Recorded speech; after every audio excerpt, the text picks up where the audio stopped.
본문 말씀을 읽을 때 오늘 우리에게 말씀하시는 주의 음성을 들으시기 바랍니다.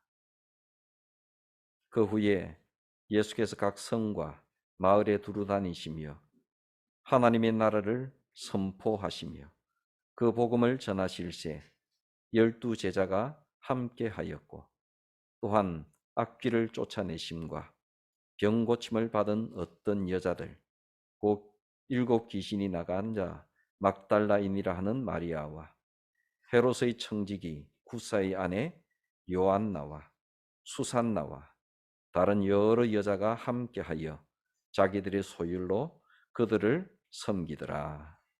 아멘. 우리들은 보편적으로 생각하기를 철학과 신앙은 서로 상대되는 것이라 그렇게 생각을 합니다. 그래서 철학자들은 신앙을 가지지 않을 것이다. 그런 생각을 가집니다. 그래서 교회에서는 신앙을 얘기하지 왜 철학을 얘기하느냐 하고 말을 하는 사람까지도 있습니다. 그런데 꼭 그렇지만은 않습니다. 어떤 100세가 훨씬 넘은 철학자에게 어떤 젊은 사람이 질문을 했습니다. 철학자님은 신앙인이십니까? 그러니까 예, 저는 그리스도인입니다. 왜 철학을 하시면서 어떻게 신앙인이 되셨습니까? 그러니까 그 철학자가 그렇게 대답을 합니다. 인생이라는 것은 망망대해를 헤엄쳐가는 것과 같습니다. 그래서 인생은 힘이 들고 고단한 것입니다. 그가 누구이든지 그는 처음으로 그 바다를 헤엄쳐서 목적지까지 가는 사람입니다. 그런데 생각을 해 보십시오. 그 망망대해를 헤엄쳐 갈 때 얼마나 고단하고 힘이 들겠습니까?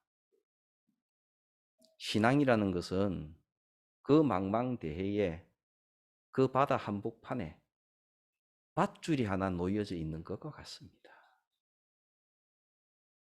밧줄 하나 붙잡고 바다를 헤엄쳐 가는 것과 아무것도 없이 자기 힘만으로 헤엄쳐 가는 것, 그것이 신앙이 있는 것과 없는 것의 차이점입니다. 그래서 나에게는 밧줄이 필요하기 때문에 내 인생에는 없어서는 안 될 것이기 때문에 나는 그리스도인입니다. 그렇게 말을 하는 것을 들은 적이 있습니다. 우리들은 우리의 생명을 부모님에게서 물려받았습니다. 그런데 우리의 생명을 의미 있고 보람 있게 살아가는 방법은 우리의 스승에게 배우는 것입니다. 여기서 스승은 비단 학교의 선생님만을 얘기하는 것은 아닙니다. 물론 대표가 될 수 있겠지만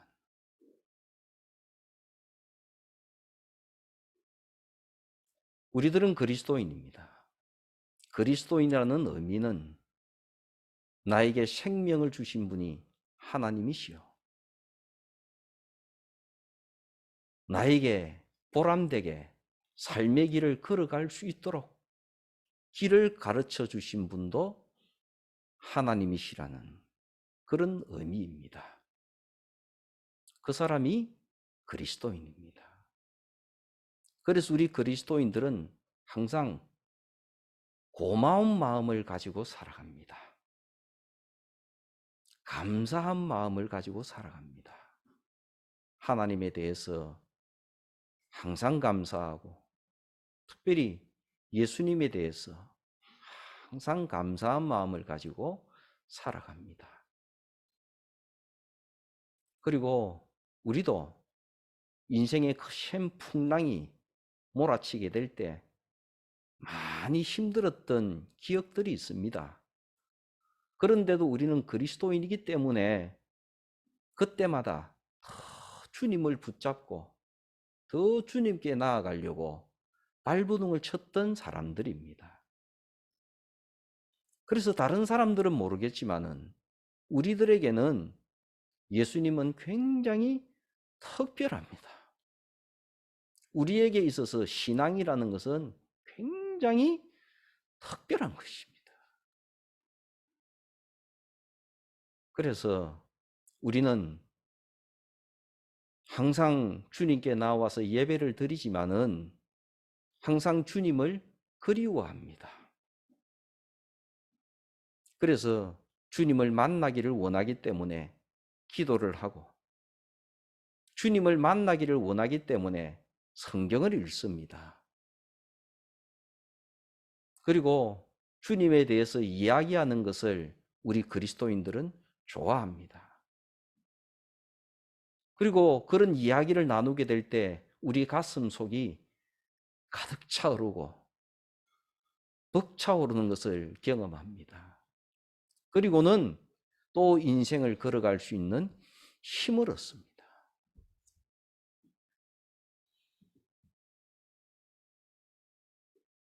종교들은 이 땅에 있는 신앙을 가진 사람들은 깊은 신앙을 가지고 있는 사람들은 기회만 주어지면 할 수만 있으면 그 신앙이 일어나게 된 그 지역, 그 성지를 가고 싶어 합니다. 성지를 찾아가 보는 것은 일반적인 여행과는 많이 다릅니다. 일반적인 여행들은 자연 환경이 아름답고 좋은 곳, 환경이 좋은 곳, 그런 곳으로 찾아가서 휴식을 취하고 쉬기 위해서 갑니다. 그러나 성지순례를 가는 것은 힘이 많이 듭니다. 그리고 찾아가 보게 되면 거의 대부분이 돌무더기밖에 없습니다. 성지순례를 가면 마치 고고학자가 된 것 같은 그런 기분이 듭니다. 돌 하나를 보고 그 돌을 바라보면서 많은 이야기를 듣습니다. 그리고는 거기에서 기도를 하고 오는 것입니다. 그래서 성지순례를 여행으로 생각하고 떠났던 사람들은 많은 실망을 가지고 돌아옵니다. 그러나 주님을 정말 사랑하고 일생 살아가면서 인생에서 깊은 눈물을 흘렸던 사람들, 그리고 그 눈물을 흘리는 가운데서 주님의 인도하심을 받고 인생의 고비를 주님의 은혜로 넘어섰던 사람들에게는 그 돌 하나는 그냥 돌이 아닙니다. 주님께서 밟았던 바로 그 땅에 서 있는, 주님이 밟았던 그 땅을 내가 밟고 있는 것이고 주님이 보았던 그 돌을 내가 바라보고 있는 것입니다. 주님이 배 타고 지나가셨던 그 바다를 내가 지나가는 것입니다. 신앙이 없는 사람에게는 대단히 훌륭한 바다도 아니고 경치도 아니지만 깊은 주님과의 관계가 있는 사람에게는 주와 더불어 동행하며 깊은 감격의 눈물을 흘리는 그런 자리가 되는 것이 성지순례입니다. 성지순례는 그리움입니다. 주님을 그리워하는 사람들이 찾아가는 것입니다. 그러므로 여러분들 가운데서 혹시나 마음으로부터 성지순례를 내가 평생 한 번이라도 가야 되겠다 생각하는 사람이 있다면 오늘 전반부에 들은 이 내용들을 깊이 생각하시고 내가 일생 살아오면서 주님에 대한 감동과 감격과 이런 것이 없는 사람은 계획하지 마시기 바랍니다. 성지순례는 시간도 많이 들고 돈도 많이 듭니다. 놀러 가려고 하게 되면 좋은 휴양지를 찾아가는 게 훨씬 좋습니다. 그러나 가슴 속에 주님과 잊을 수 없는 깊은 관계를 가지고 있는 분들은 시간도 많이 들고 돈도 많이 들지만 언젠가는 한번 해보시기를 바랍니다. 여러분들의 가슴 속에 잊을 수 없는 깊은 감동이 있게 될 것입니다. 오늘 우리는 본문 말씀 가운데서 가버나움이라는 곳을 찾아갑니다. 가버나움이라는 곳은 갈릴리 바다 북쪽에 있는 것입니다. 국경지대입니다.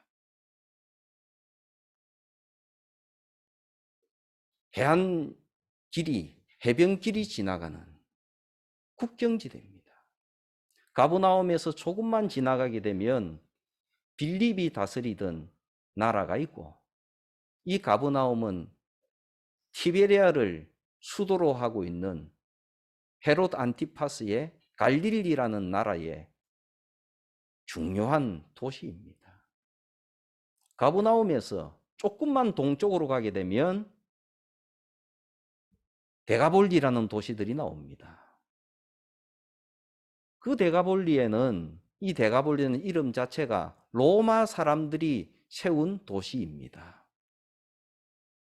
그래서 그곳에서는 로마식의 화려한 도시들이 있고 항구도 있고 그리고 돼지도 키웁니다. 아마 탕자의 비유에서 나오던 탕자는 가버나움 근방에서 살았든지 막달라 지역에서 살았든지 게네사렛에서 살았든지 유대인들이 살고 있던 갈릴리 서쪽 편에 살고 있었을 겁니다.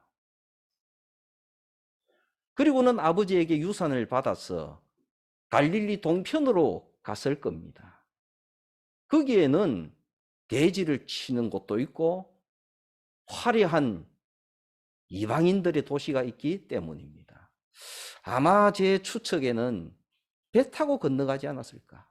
왜냐하면 배를 타고 갈릴리를 건너가면 10km 정도만 배 타고 건너가면 요단강 동편으로 갈릴리 동편으로 금방 갈 수 있습니다. 외국으로 갔다는 말은 갈릴리 바다를 지나가면 외국입니다. 간단한 거예요. 주님은 이 가버나움에서 하나님의 말씀을 전하셨습니다. 이 가버나움이라는 곳이 위치가 상당히 이 외국과 인접한 곳이고 국경 도시이고 이방과 인접한 곳이고 또 동시에 가버나움의 오른쪽과 왼쪽에는 그때 당시에 열심당이라고 할 수 있는 사람들의 중요한 거점이 양쪽에 있었습니다. 하나는 감라라는 곳이고 하나는 아벨라라는 계곡이 있습니다. 이 양쪽에 열심당들이 은거지를 만들고 그 길을 중심으로 해서 끊임없이 로마를 공격하고 봉기를 일으키는 그런 곳이 그곳 사이에 있는 것이 가버나움이었습니다. 가버나움은 성경 말씀에 이방의 갈릴리라고 불렀습니다. 이방의 갈릴리. 이 갈릴리는 국경지대이기 때문에 끊임없이 이방들이 쳐들어왔고 이 갈릴리에 있는 사람들은 많이 사로잡혀갔고 이방들이 들어왔기 때문에 혼혈이 되어졌습니다. 그런 곳이 갈릴리 지역입니다. 그리고 마카비 시대 때에는 이 갈릴리라는 곳을 다시금 납달리 땅, 하나님의 땅으로 회복하기 위해서 마카비의 왕족들이 믿음이 정말 충실한 사람들, 유다 지파 사람이라든지 베냐민 지파 사람이라든지 이런 사람들 중에서 자원하는 사람을 뽑아서 갈릴리 지역에 일부러 이주를 하도록 만들었습니다. 그러므로 갈릴리 지역은 이방의 지역이면서 동시에 유대인들의 핵심을 이루는 사람들은 가장 신앙이 좋은 사람들, 가장 신앙이 전통적이고 보수적인 사람들이 갈릴리 지역에 포진을 해 있었습니다. 그러니까 다른 사람들은 무서워서 하지 못하는 민중 봉기를 갈릴리 사람들은 목숨을 내 걸고 하는 것입니다. 이것은 신앙으로 하는 거예요. 신앙의 힘으로 민중 봉기를 하면서 하나님의 나라를 앞당기고 다윗의 나라를 앞당기기 위해서 일어나는 것이 갈릴리였던 것입니다. 그리고 갈릴리 사람들 중은 사람들은 믿음이 워낙 투철하기 때문에 그때 당시에는 혈통적으로도 또 여러 가지 측면에서 대제사장이라고 할 수 없는 사람들이 대제사장 노릇을 하고 있는, 뇌물을 주어서 대제사장직을 사가지고 있는 사람들이 성전을 점령하고 있는 그 사두개파, 그들과 함께 신앙생활을 하기 힘들어하는 사람들이 많았습니다. 그래서 이 사람들은 따로 모여서 유대 광야 지역으로 나가서 그곳에서 하나님을 섬기고 있었습니다. 그들을 가리켜서 에세네파라고 하는 것입니다. 에세네파의 중심되는 사람들은 갈릴리 사람들입니다. 열심당의 중심도 갈릴리 사람들입니다. 그리고 갈릴리 지역에는 누구보다도 바리새파 사람들이 많았습니다. 바리새인들은 하나님 앞에서 열심히 하나님의 말씀을 있는 그대로 지키는 사람들이 바리새파 사람들입니다. 때로는 많은 손가락질도 받았습니다. 왜 그렇게 융통성이 없느냐고 말도 듣습니다. 그렇지만은 우리는 하나님의 말씀을 1.1핵이라도 어길 수가 없다. 철저히 지키는 사람들이 바리새파 사람들이었습니다. 이 바리새파 사람들의 중심지도 역시 갈릴리였습니다. 주님께서는 그곳에서 주의 사역을 감당하셨습니다. 상상을 해보십시오. 이렇게 피가 들끓고 있는, 신앙이 끓고 있는 갈릴리 사람들에게 주님께서 말씀하십니다. 너희들이 만약에 로마 사람들이 너희들에게 누군가가 말을 하기를 속옷을 달라 그렇게 말을 하게 되면 그 옷까지 벗어주라. 주님은 또 이렇게 말씀하십니다. 누구든지 너희들에게 오리를 가자고, 이 짐을 짊어지고 오리를 가자 하게 되면 아무 말 하지 말고 10리를 걸어가라. 누구든지 로마 사람이 너희에게 오른편 뺨을 치거든 왼편도 돌려대라.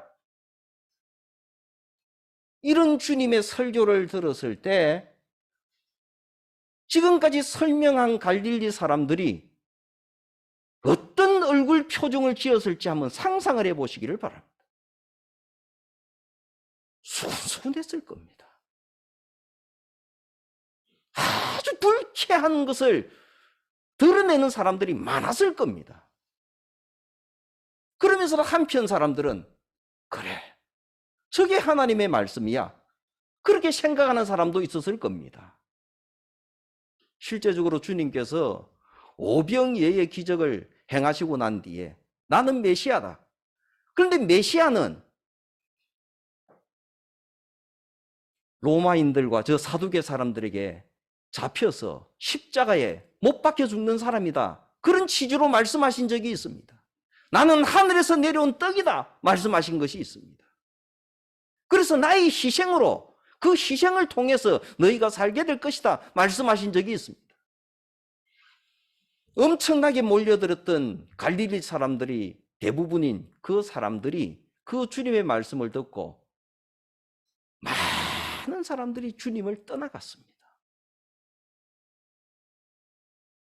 어떻게 메시아가 사두개파에게, 로마 사람에게 죽을 수 있단 말이냐?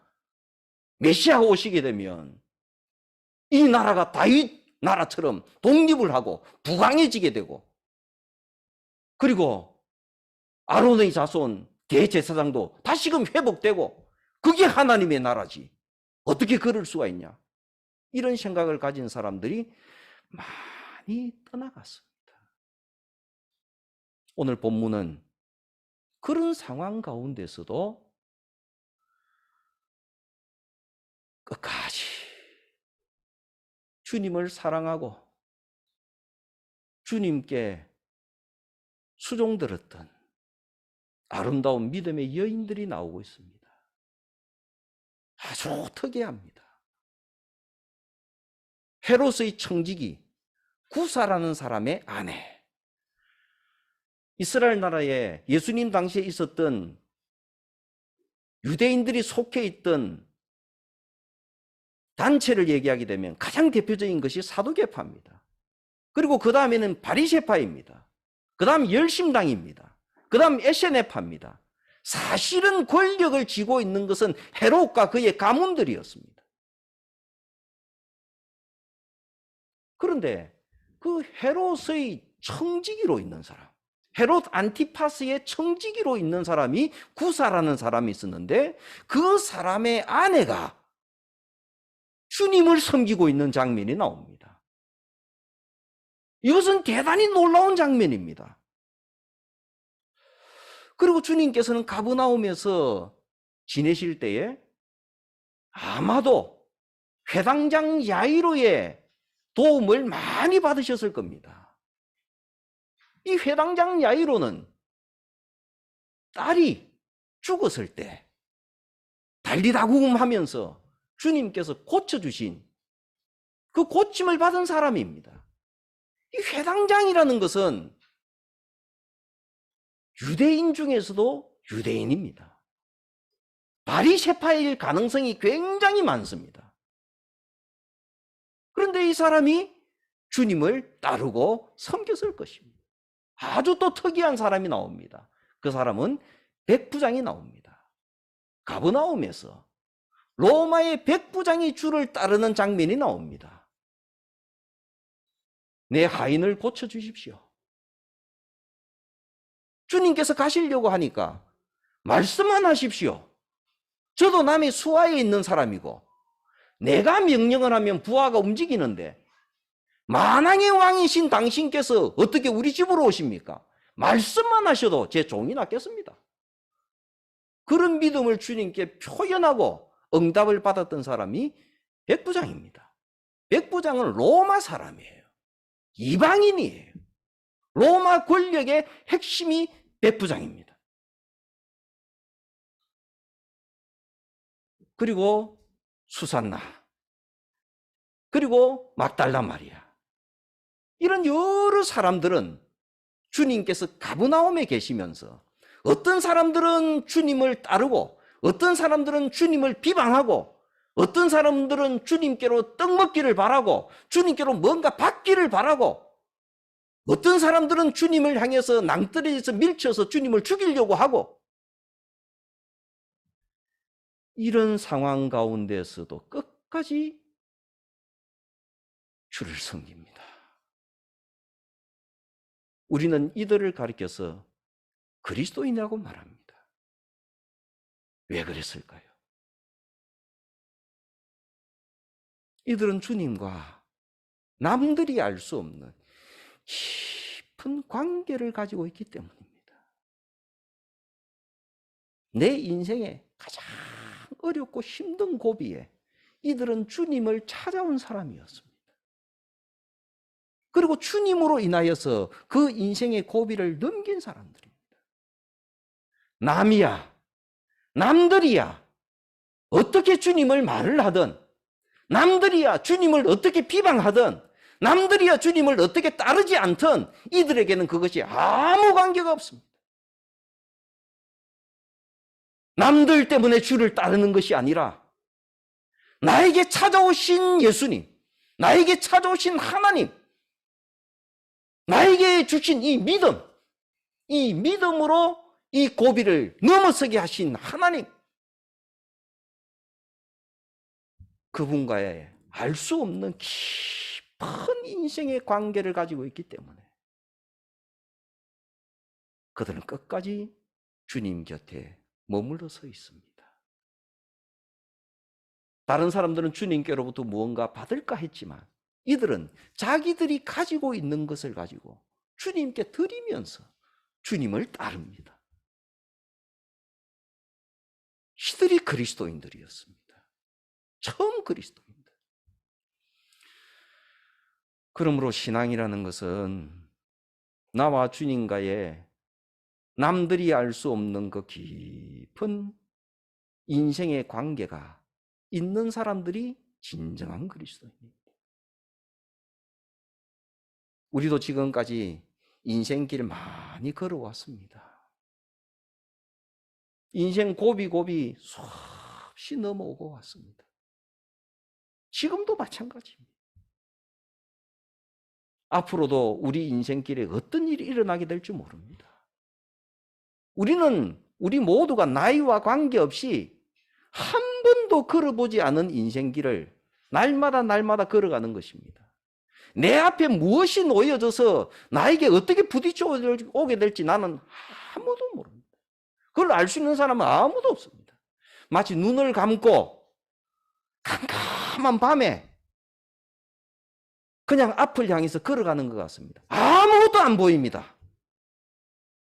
앞에 풀밭이 있을지, 앞이 환하게 될지, 앞에 구덩이가 있을지, 내가 빠져서 다리 하나가 부러지게 될지 아무도 모릅니다. 우리 인생길은.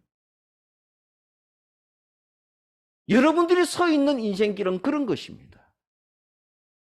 어떤 철학자가 말을 하기를 망망대해와 같습니다. 힘이 들어도 계속 헤엄쳐야 되는 망망대해를 가는 사람과 같습니다.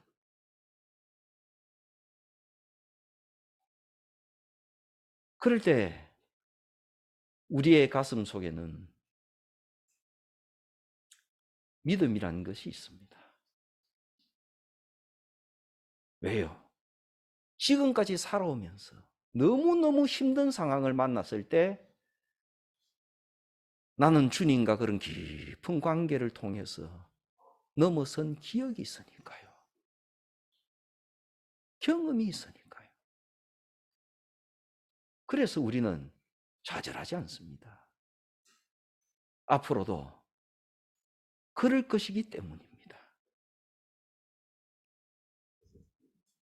그래서 제자들은 항상 갈릴리를 그리워했습니다.